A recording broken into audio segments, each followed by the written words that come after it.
In this video, we are going to talk about 5 reasons why you procrastinate as a fearful avoidant.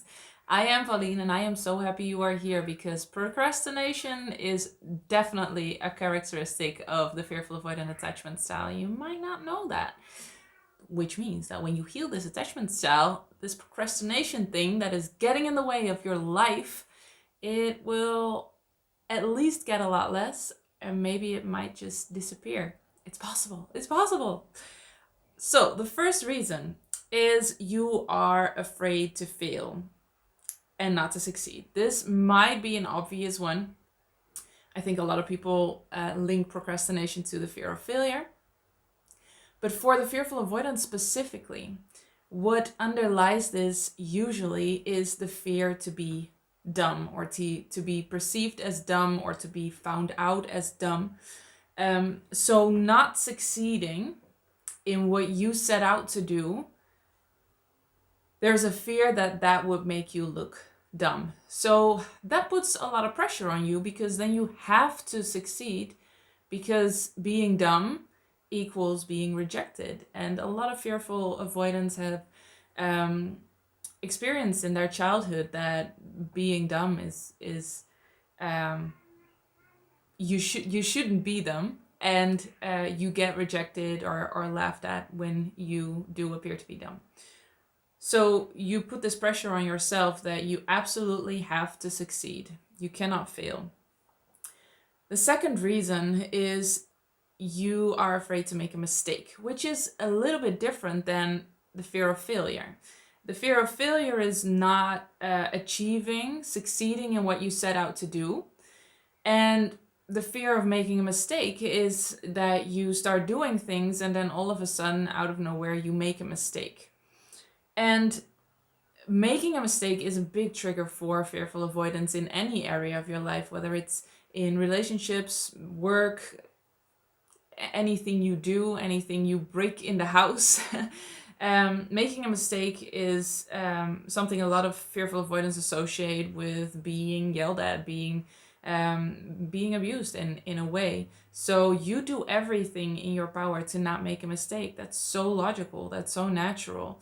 And what is the absolute best way to make sure you never make a mistake? Just not do anything.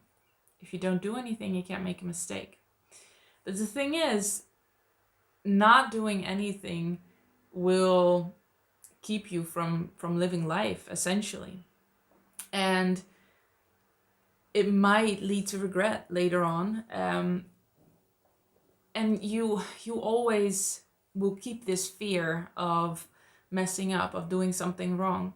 While there is a possibility that when you heal the fearful avoidant attachment style, making a mistake is not a big deal anymore. You know that it is normal and it is healthy to make mistakes, and you know what the normal healthy reaction to that is. And is if somebody does not have that normal healthy reaction, it has nothing to do with you. It has nothing to do with the fact that you made a mistake or you are making a mistake. It's interesting. In my business, I've only hired fearful avoidants who have healed or in the process of healing. That's just, I love hiring people who have gone through the programs, my Dutch programs, and have healed or are healing. And this comes up there too so much, that extreme fear of making a mistake. And I think when I was in the crash state of my fearful avoidant attachment style, I would get angry if somebody would make a mistake. And now that anger is just not there anymore at all. And how I started healing that was because I started understanding and knowing what a healthy reaction was, and that if somebody didn't have a healthy, normal reaction to somebody else making a mistake, that was on them, not on the people, on the person or me, the person that made the mistake. So it is a testament to the character of the person who is getting angry instead of the one who is making a mistake. It is so human to make mistakes and to mess up from time to time. And a lot of fearful avoidants struggle with that. And because of that, they shift blame. And that's the third reason, you are afraid to take responsibility. Um, because with making a choice, with actually doing something and going for it, you take responsibility for the outcome of that thing you're doing. And I know, I remember so well that I had such a hard time taking responsibility for everything I did. I was just so afraid to mess up, and moreover, that when I would have messed up, that would be the end of me. And the end of me, um, I didn't fear for my life, but it did feel so threatening. I felt like if I made a mistake, if somebody was mad at me, the whole world would be mad at me. And that's not the case at all. That's not the case at all. Everybody makes mistakes. Everybody does things that have negative consequences, but you are allowed to and entitled to um, believe and assume that people will support you also when you make mistakes, and that you're in this together and you will figure it out, and you will um, see where it went wrong and just make sure it doesn't happen again, or see how you can be supported more. That's a normal, healthy way of going about this. So that fear of taking responsibility definitely leads to procrastination. As long as you procrastinate, you can shift blame. You can you are afraid of being blamed for something, and as long as you don't do anything, you cannot really be blamed just for not doing something.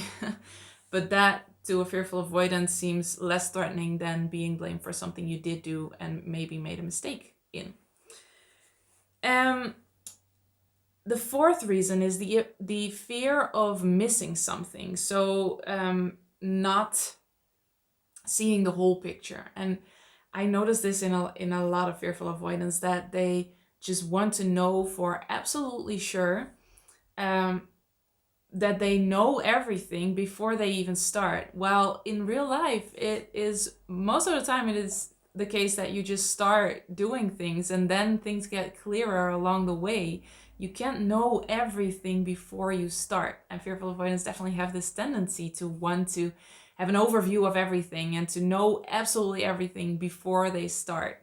So the fear of missing something, not seeing something and then finding that out while you're already doing it or after you've done it, that can also lead to procrastination, because it has to be perfect first before you start. And that's just not how, a lot of times, how things work. You just start and then you find things out along the way, and that is okay. That is fine. Nobody should expect of you to see everything from the very first moment. And yeah, a lot of fearful avoidance feel like that is expected of them, that they, when they start something, they can completely oversee everything that's going to happen, that can happen, that shouldn't happen. And that's not realistic. That's just not realistic. It puts so much pressure on you. So don't do that. Let that go.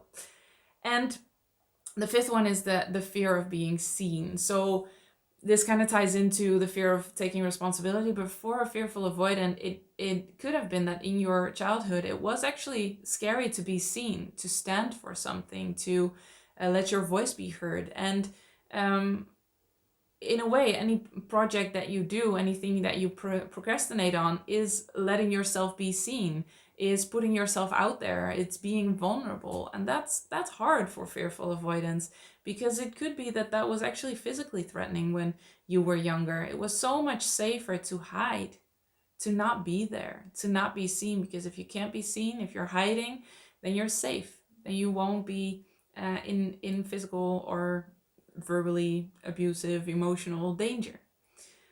So those are 5 reasons. And obviously the fearful avoidant attachment style comes out in relationships a lot. And doubting your relationship, doubting your feelings, is actually a form of procrastination in relationships.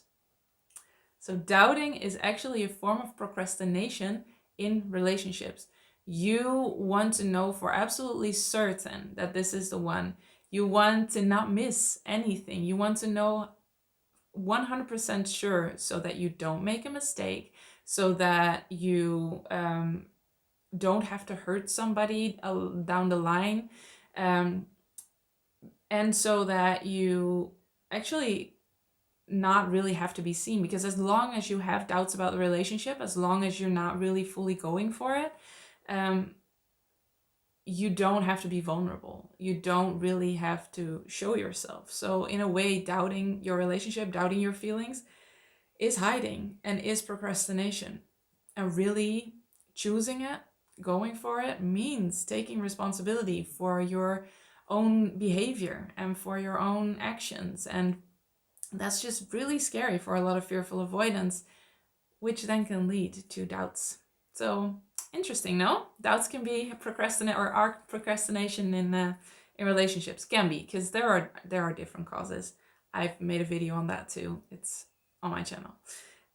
So let me know in the comments below whether this was valuable, whether this was an eye-opener. I made this video because somebody asked, is procrastination something more fearful avoidance struggle with? So now hopefully you know, yes, the answer is absolutely yes.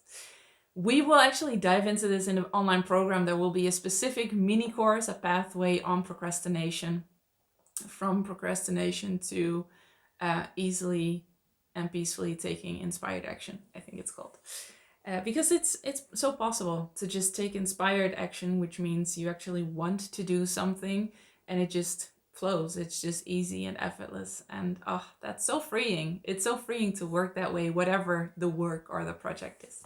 So if you want that, if you want to heal the fearful avoidance attachment style, and also specifically procrastination, put yourself on the wait list. The link is in the description below. I am so happy you are here, and I will see you in the next one.